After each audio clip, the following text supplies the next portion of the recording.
معزز سامعین و ناظرین، بڑی ہی اہم آقا نے فرمایا صلی اللہ علیہ وسلم، بڑی اہم حدیث کہ دو نعمتیں ایسی ہیں جس کے بارے میں مخلوق کے کثیر لوگ، عام تھوڑے لوگ نہیں، کثرت سے زیادہ تر لوگ جو ہیں اس میں دھوکے کا شکار ہیں۔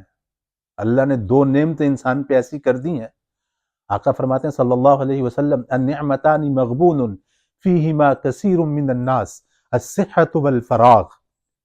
دو نعمتیں ایسی ہیں جس کے بارے میں لوگ کثرت سے دھوکے میں مبتلا ہیں۔ پہلی الصحت، صحت کا ہونا، والفراغ، اور وقت کا فارغ ہونا۔ کبھی انسان کے پاس وقت ہوتا ہے، صحت اچھی نہیں ہوتی، کبھی صحت ہوتی ہے اور وقت نہیں ہوتا۔ تو اس لیے یہ اللہ کی بہت بڑی دو نعمتیں ہیں کہ صحت اور وقت کا خیال کیا جائے۔ تو جو لوگ اس کا خیال کرنے لگتے ہیں وہ کامیاب و کامران ہو جاتے ہیں۔